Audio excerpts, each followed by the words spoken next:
are dedicated. You are, I cannot think of other adjectives. But you are the perfect.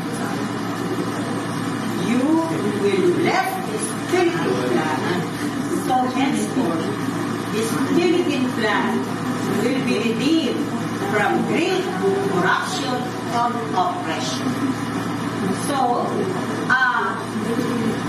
our Reverend Fathers, sit past the four of you here, so that when you ask, because you are, I really don't mind if you're there, because as I said, you are mingling with our lay. Okay, it's okay, it's okay, it's okay. Father Man, final message. Okay, then I begin singing, pass it on to everybody, because the message is you who have been dedicated, who have been living luminaries, living lives, making the message, making Saint Joseph of Jesus, right, be known and propagated, so that the desire of the whole Trinity to hail, to promote, to declare Saint Joseph. I cannot think of any other but except this Philippine flag. Thank you.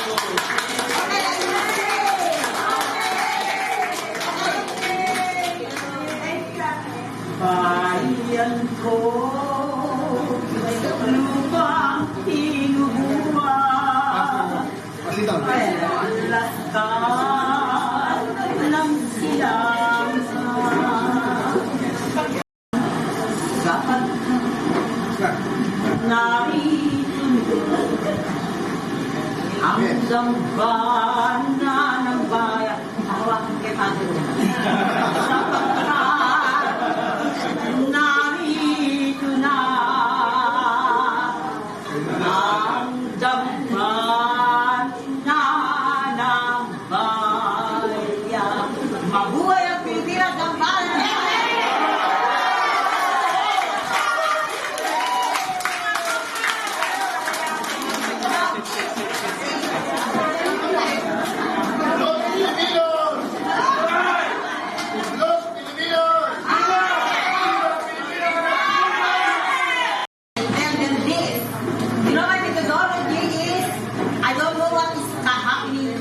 Because I follow moment to moment. Those who want to get out of the delegation, okay. Those who want to stay, but I'm telling you, even I don't know what is the next moment.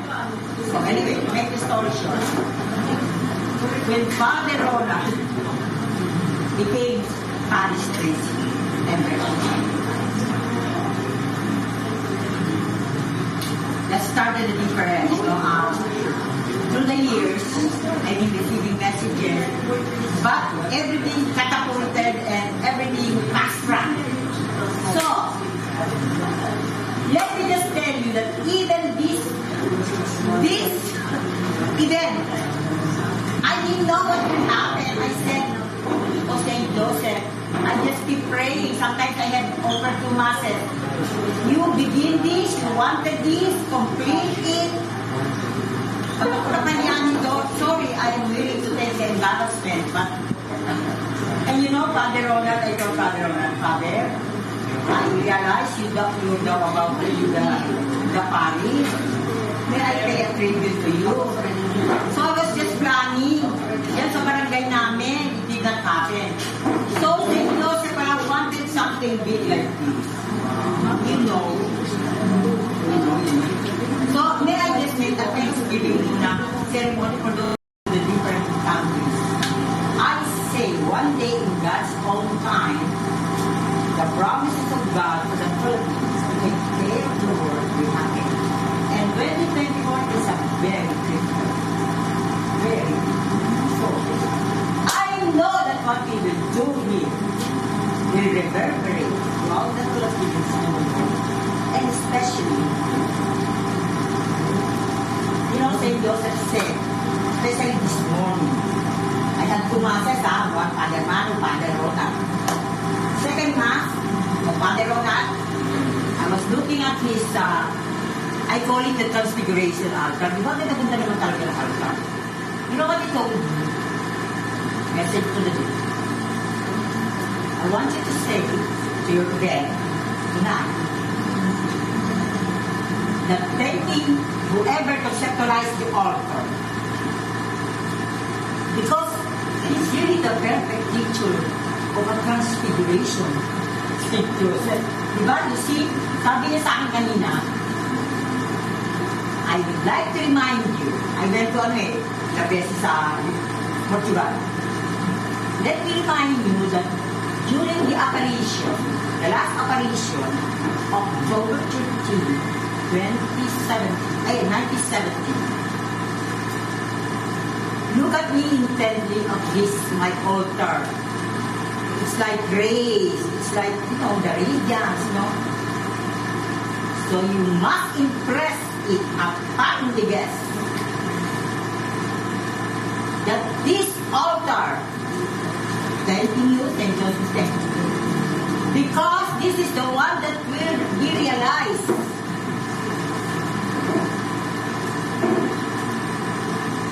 When the Heavenly Father, the Most Holy Trinity, would like Saint Joseph to be healed. Remember the last apparition, the dancing sun, so the transfiguration grace in the altar of Saint Joseph here. He told me, tell them that this is a semblance of the dancing sun of the race. Because when Saint Joseph appeared with the child Jesus blessing the world, it happened after Mount Carmel. And take note, our beloved Reverend Father, Bishop Saint Joseph, and Rector will go to Mount Carmel in Project 6. And I know that what Saint Joseph is also telling me to propagate the most sacred heart, the most chaste heart of Saint Joseph. I know that it is also the desire of Father Ronald.